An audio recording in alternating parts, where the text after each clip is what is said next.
le voguing n'a pas, c'est pas que ce n'est pas pour tout le monde, c'est qu'à partir du moment où on décide de rentrer dans un univers comme celui-ci qui est une culture qui n'est pas juste une danse, c'est-à-dire qu'on va aussi accepter certaines choses qui font partie de cette culture-là et aussi on va accepter un combat qui fait partie de cette culture-là. Donc la lutte contre le racisme, contre la discrimination, contre le sexisme aussi, puisque ça fait partie aussi de cette culture-là. Et surtout, on rentre dans une culture noire. Donc du coup, le fait de rentrer dans une culture noire, c'est pas juste prendre l'aspect artistique parce que ça nous plaît et, et jeter le reste aux orties.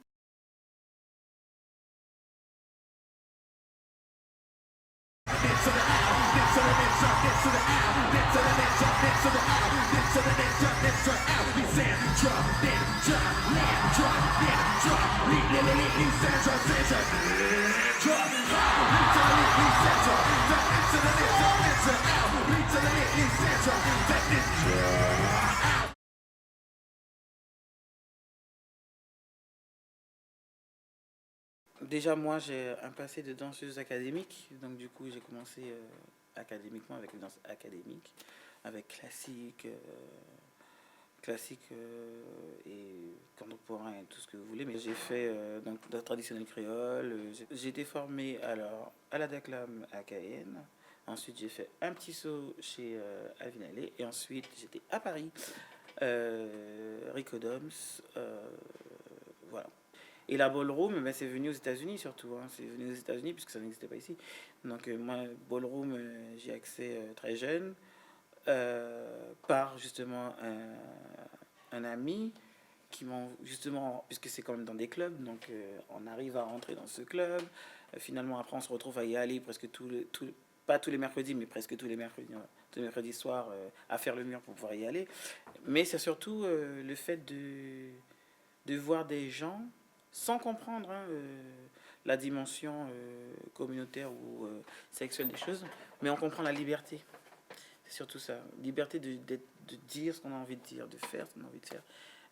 Mais tout simplement, bien sûr, toujours encadré par des règles, mais d'être soi-même en fait. Et puis de voir qu'il ben, n'y a pas de problème avec ça. Donc du coup, c'est surtout ça. Donc là, le voguing, c'était le premier toucher avec le voguing, c'était surtout ça. Et de comprendre aussi, puisque quand vous venez de l'académique, il y a un truc qui revient souvent, on vous dit toujours que le classique est la base de tout, ce qui est complètement faux, puisque le classique lui-même emprunte à deux danses qui sont beaucoup plus vieilles que lui.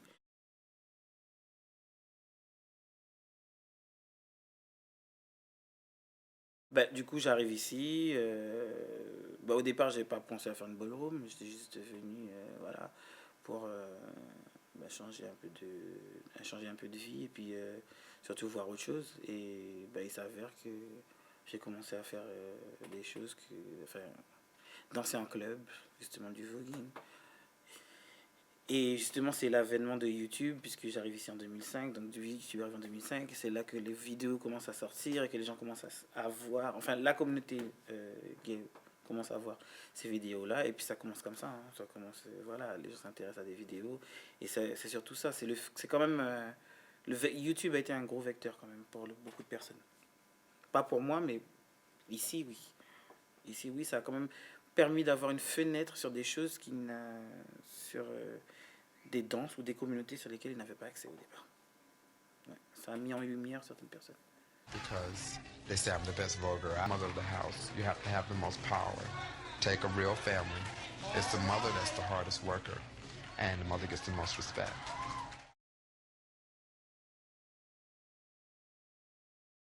Les questions sur le genre sont assez multiples et en fait les mauvaises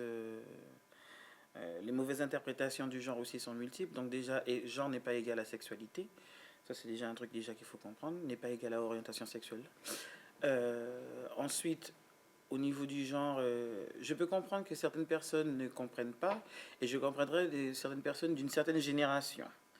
Mais la nouvelle génération, un peu moins. J'ai un peu moins de facilité à accepter le fait qu'ils ne comprennent pas. Donc, ça aussi renvoie, le fait de dire ce genre de mots-là, ça renvoie à de la discrimination, tout simplement. Donc, de faire vouloir un peu se moquer et en même temps avoir le pied ou la main mise sur quelqu'un pour lui faire, tout simplement lui faire honte par rapport au reste du monde. Donc du coup, faire honte pourquoi? Pour plein de choses, hein. Ça peut être aussi question de pouvoir. C'est souvent question de pouvoir. Et c'est aussi, pour beaucoup de personnes, une manière de se cacher derrière pour pouvoir rentrer dans le moule sociétal.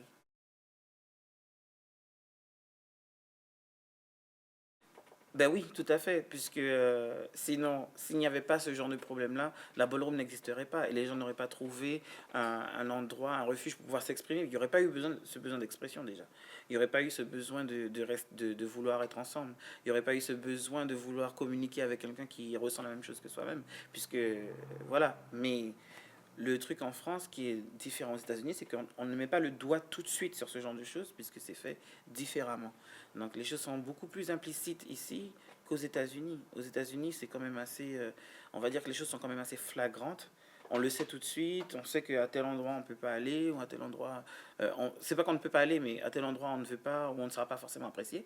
On le sait déjà, tandis qu'ici on ne sait pas forcément puisqu'on ne vous dit pas les choses. Donc du coup, ça crée aussi des, après, vous le savez, mais justement, inconsciemment, vous savez que vous ne pouvez pas aller là, même si ce n'est pas marqué, même si ce n'est pas dit. Donc, vous ne pouvez pas faire les choses. Et puis, ça crée des complexes, ça crée plein de choses. Donc, oui, après, il y a aussi le fait de la religion aussi, parce qu'il y a beaucoup de gens, la religion et la sexualité ne font pas bon ménage. Donc, du coup, c'est un poids aussi pour les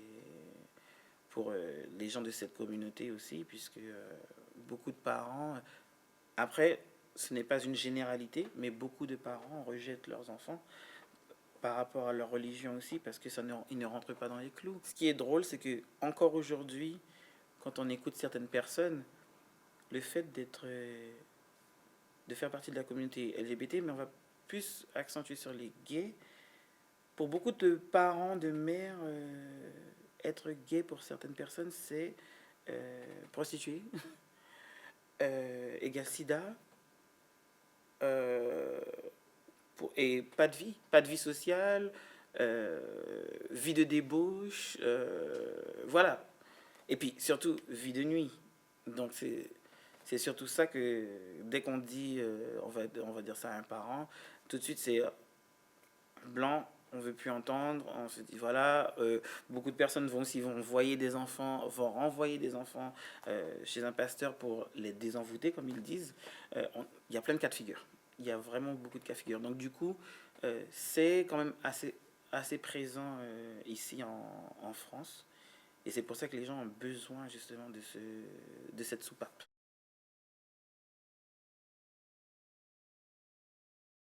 Justement, c'est ce qui la protège, en fait, le fait d'être underground, et du coup, le fait de rester dans un... Ça protège aussi les gens, c'est surtout ça. Parce qu'on est quand même, même si certaines choses ont changé, les gens ont besoin de se retrouver et de sentir qu'ils sont quand même dans un endroit protégé. Donc, safe place, comme on dit en anglais. Donc, qu'il soit pas justement, qu'il n'y ait pas une caméra, que ce soit pas trop non plus, trop ouvert à tout le monde, qu'il y ait quand même ce côté-là. Et justement, ça permet aussi aux gens de s'exprimer plus ouvertement. Parce que quand c'est public, ça perd son essence un peu. Puisque l'essence même de cette danse-là, elle reste quand même dans le fait que ça reste comme quelque chose de communautaire et quand même underground.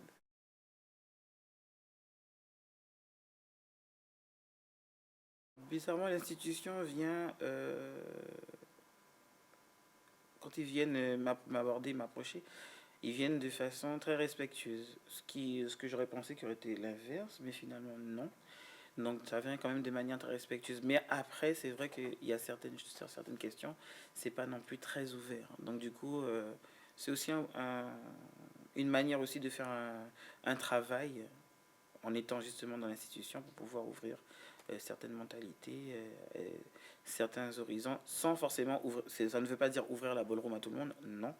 Mais ça veut juste dire ouvrir les consciences aussi. Le fait d'être là parfois, quelque part, ça ouvre aussi les consciences des gens. La conscience des gens sur certaines choses. Alors, elle est underground, mais elle reste quand même cool. Elle a toujours été cool aux yeux du mainstream. Mais le seul truc qui n'est pas cool, qui n'a jamais été cool aux yeux du mainstream par rapport à cette culture, c'est le côté LGBT noir.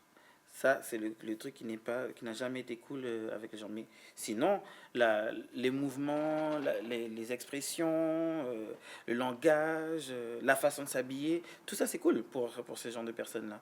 Donc, oui, beaucoup de gens ont révolutionné cette danse, le voguing, et justement par l'évolution et la révolution de cette danse, les mouvements de ces personnes se retrouvent dans le mainstream. Pour certains, les mouvements sont connus et sont tellement identifiables qu'on sait que c'est eux, mais que maintenant, au jour d'aujourd'hui, ils rentrent dans le langage commun de la danse, qu'on petit à petit, les noms s'effacent. Un ou deux exemples vraiment marquants de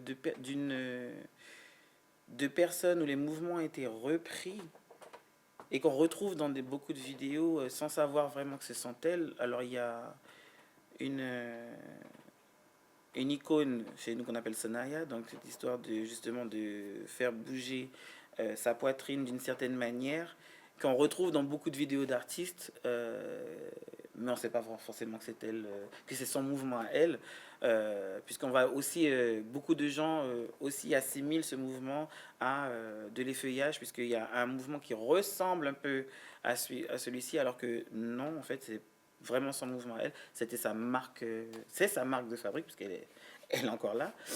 Vous avez aussi Alura, avec justement les dips, que beaucoup de gens appellent death drop, alors que ce vocabulaire, ça n'existe pas, on appelle ça un dip. Donc un dip s'écrit D-I-P et pas D-2-E-P, ça ne veut pas dire la même chose. Donc du coup, elle aussi a révolutionné, elle a révolutionné la danse, puisque là on l'a appelée à un moment Queen of Dramatic. Donc du coup, elle a été quand même une figure importante et grâce à elle, elle en a inspiré d'autres. Elle en a inspiré une autre qui s'appelle Leiomi.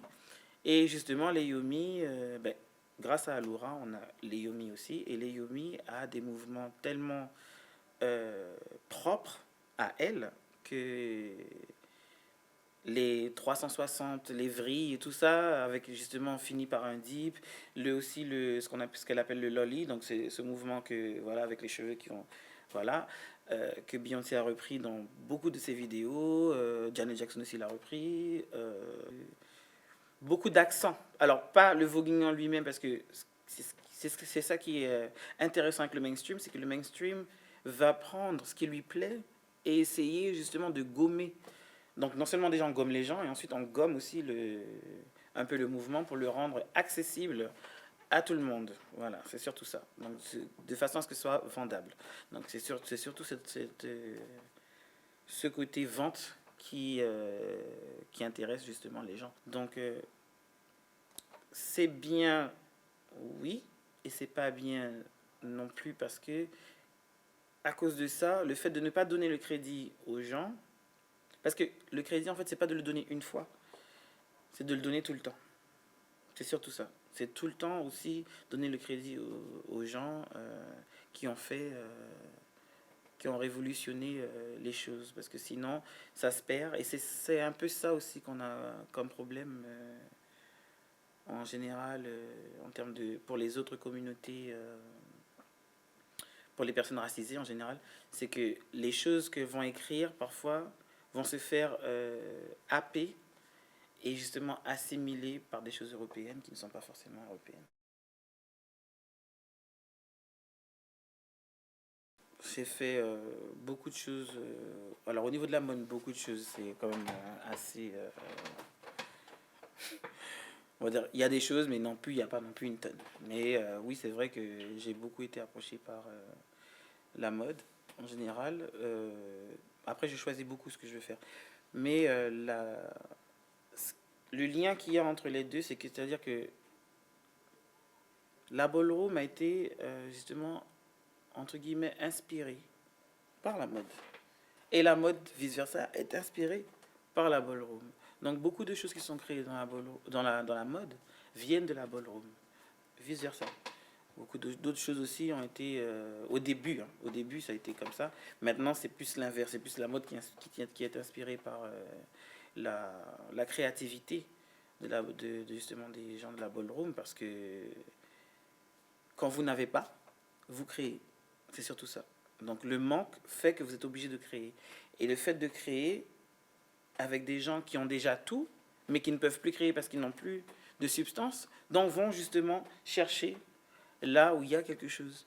Et là où il y a quelque chose, c'est justement ces gens-là. Et comme c'est une culture qui évolue tout le temps, donc qui évolue dans la façon de s'habiller, qui évolue la façon de se coiffer, et aussi beaucoup de gens de la ballroom sont les stylistes, les coiffeurs de beaucoup de grands artistes.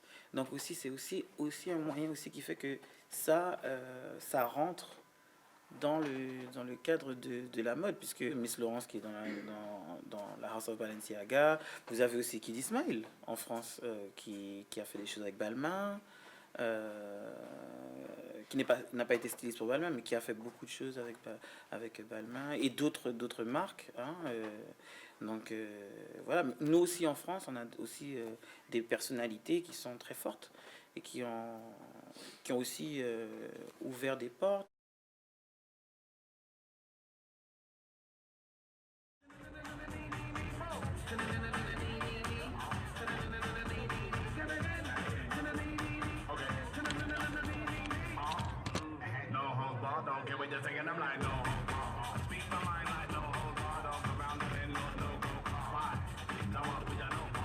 Je pense qu'en réalité, les choses se sont beaucoup changées ces derniers temps, et je pense que notamment dans les domaines de la mode, de la musique, de la télé, des médias, etc., aujourd'hui, en réalité, c'est presque plus facile de réussir quand on est fils d'immigrés noirs et pédés que quand on est fils de Français de souche, entre guillemets, blanc et hétérosexuel. Après le passage à l'Élysée, c'est là que on se rend compte qu'on n'a pas... En fait, quand on dit qu'on a eu une avancée, en fait, c'est pas vrai. Il n'y a pas eu d'avancée, en fait. Les gens sont toujours au même point, au même niveau, et veulent y rester surtout. Donc, il y a la conscience qu'on dit qui s'est éveillée, en fait, elle n'est pas vraiment éveillée. En fait, c'est juste un leurre. Je parle en France, pour moi, c'était un leurre, parce que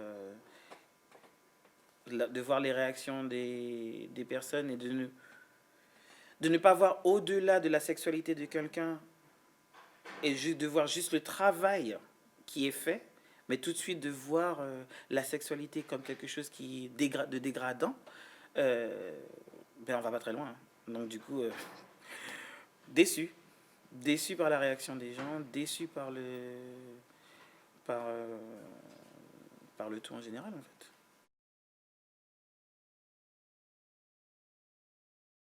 À vitam aeternam, même si tu as 70 balais.